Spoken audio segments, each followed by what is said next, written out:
ያሁኑ ጊዜ ግን በጣም አደገኛ ጊዜ ነው። ያኔ ሀበሻ ለሀበሻ የሚተባበርበት ስራ ስታገኝ ራሱ የአካባቢ ልጅ ነው ምናምን ነው አይባልም። በቃ ሀበሻ በመሆኑ ብቻ ደስ ብሎ አብረህ ስራ ፈልገህ ታስገባዋለህ፣ ታስጠልለዋለህ። ኢጃዛ አብሮ ረጅም ጊዜ ይቆያል። ምንም ችግር የለውም። ምንም መጥፎ ነገር የለውም። አሁን ግን አንድ ቤት ሲጀመር ይሄ የሚያስብ ሰው አይኖርም። አሁን ላይ እውነት ለመናገር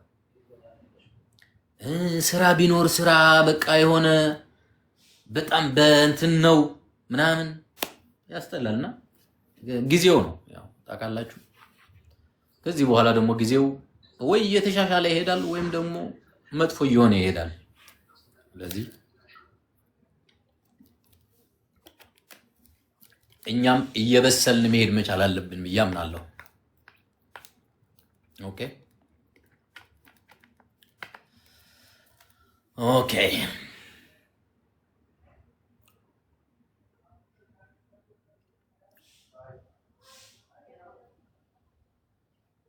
ስንት ሰዓት ሆነ? 6 ሰዓት።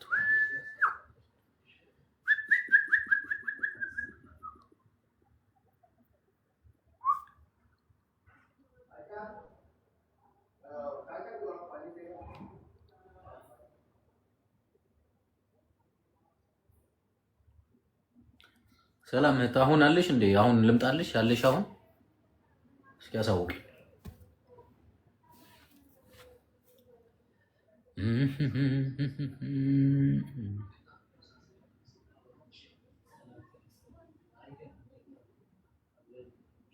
አምስት ሰዓት ቤት ነው። በሳውዲ ነው። እዚህ ኢማራት ላይ 6 ሰዓት ነው። 1 ሰዓት ልዩነት አለው እኮ። ኢትዮጵያ በዚህ ሰዓት 11 ሰዓት ነው። ኦኬ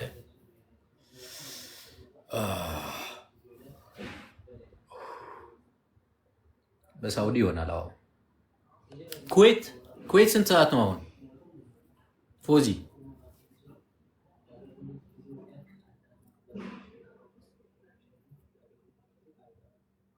5 ሰዓት ነው አሁን ኩዌት። እዚህ 6 ሰዓት ነው ያለው ኢማራት። ሳውዲ 5። ኦኬ ኢማራት 1 ሰዓት ይጨምራል ማለት ነው። ሪያድና ኦ ማይ ጋድ ሪያድማ በቃ ሪያድ እኮ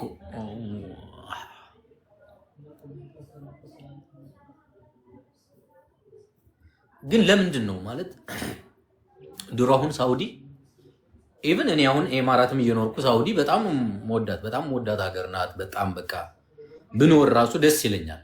ሳውዲ ግን ይሄ ውስጥ ፍላጎቴ ግን እንደ ድሮ አይደለም። አሁን ላይ የሆነ ሀገር ላይ እየተላመድን ስንሄድ አይ ቲንክ አይምሯችንም አብሮ ይላመዳል መሰለኝ ሳስበውና ድሮ ሳውዲ ካልሆነ ነው የምለው በቃ እኔ ሳውዲ ካልሆነ በቃ ሌላ ሀገር ምኖር ሁላ አይመስለኝም ነበር። እንግዲህ ያው ይለምዳል የሰው ልጅ። ኩዌት እኔ ለምን እንደሆነ አላውቅም። አሁን ኩዌት ኳታር ምናምን ትሉኛላችሁ። እዛ ሀገር ሄጄ ምኖር ሁላ አይመስለኝም። ለምን እንደሆነ አላውቅም። ስለማላውቀው ነው መሰለኝ። ስለማላውቀው ማለት ኳታር ኩዌት ምናምን እንዴት ናቸው ግን? ማለት እንደ ሳውዲ እንደ ኢማራት ደህና ናቸው ማለት ደህና ናቸው ስላችሁ ለመኖር ምቹ ናቸው? እንደፈለግ ሰርተህ የምትኖርበት ሀገር ነው ወይ? ስራ በቀላሉ ማግኘት የምችልበት ሀገር ነው ወይ? እንዴት ነው? ግራ ይገባኛል። የምሬ ነው። እኔ አይመስሉኝም። ዝም ብዬ ሳይሆን ከባድ ነው የሚመስሉኝ። በቃ ስራ ራሱ የማይገኝበት ምናምን ነው የሚመስለው።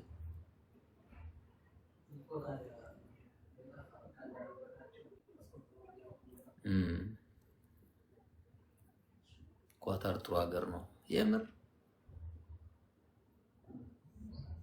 ኩዌት አይሆንም። አንዲት እህት እውነት ተናገረች።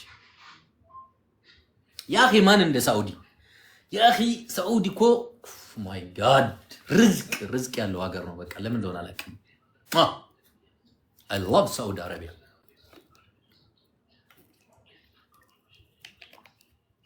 እንደፈለግ ፈታ የምትልበት እንደፈለግ በቃ ማህበራዊ ኑሮው ደስ ሲል በቃ ሰው አብረህ ትበላለህ፣ ትጠጣለህ፣ በችግርም ትደራረሳለህ ምናምን።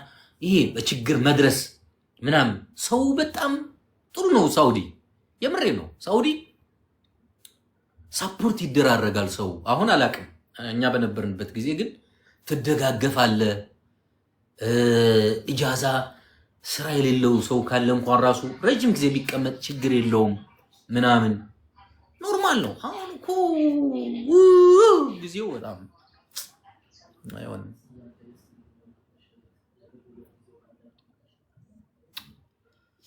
አሁንም እንደዛ ነው ጋይስ። ቆም ነገር አሁንማ በእርግጠኝነት የቤት ክራይ ተወዶ ይሆናል ምናምን ኑሮ ትንሽ ከበድ ያለ ይመስለኛል አይደለ? ሳውዲ በእኛ ጊዜ ኖርማል ነው።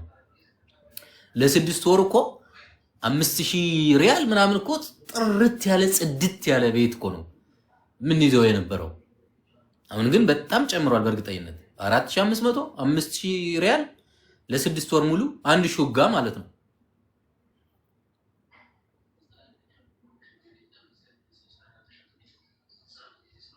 ያ አሁን ስራ እየጠፋ ይሄዳል በእርግጠኝነት። ያ አሁን ኑሮ ተወደደ አይደለ? ያሳዝናል። ዋት 3000 ለ6 ወር ድሮ 3000 ነበር። እውነት ነው 700 አሁን ምኑ ነው 700?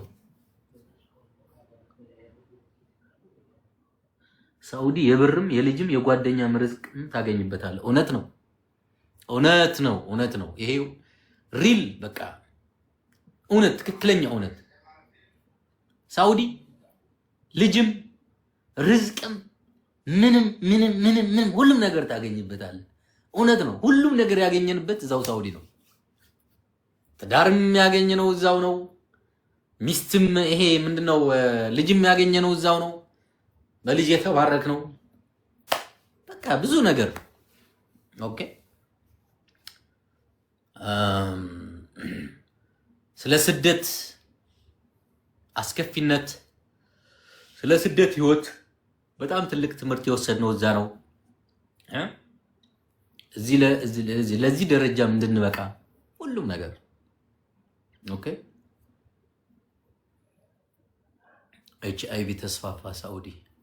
ያ ይሄንን ጥንቃቄ አድርጉ። በነገራችን ላይ ጋይስ በጣም ጥንቃቄ ልታደርጉበት የሚገባ ጉዳይ ነው። HIV ቴከር በጣም ጥንቃቄ አድርጉ። ለምን መሰላችሁ?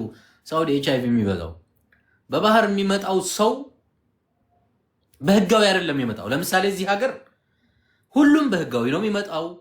በየ2 ዓመቱ አይዲ ስታሳድስ፣ ኢቃማ ስታሳድስ፣ ምርመራ አድርገህ ሜዲካል ሂደህ ቼክ ተደርገህ ነው። በየ2 ዓመት ቼክ ትደረጋለህ። ሳውዲ ግን ሰው በባህር ስለሆነ የሚመላለሰው ይሄዳል፣ አገር ቤት ይገባል፣ ተይዞ ከማያውቀውም ከዛም ሴቱም ወንዱም ይለካከፋል። ከዛ ተመልሶ ይገባል። እዛም ሄዶ ደግሞ አንዱ ካንዱ በቃ ከባድ ችግር ውስጥ። በጣም ጥንቃቄ ማድረግ ካለባችሁ እህቶች፣ ወንድሞች እኔ የምመክራችሁ ነገር ይሄ ህመም ነው። HIV በተለይ ሳውዲ ያላችሁ በጣም ጥንቃቄ አድርጉ። ኦኬ የሰው ልጅ እኮ በቃ ነው ሊባልግ ይችላል፣ ሊሯሯጥ ይችላል ምናምን፣ ግን ጥንቃቄ ውሰዱ። ኦኬ ጥንቃቄ ልትወስዱ ይገባችኋል። ያው ማለት ህይወት ነው።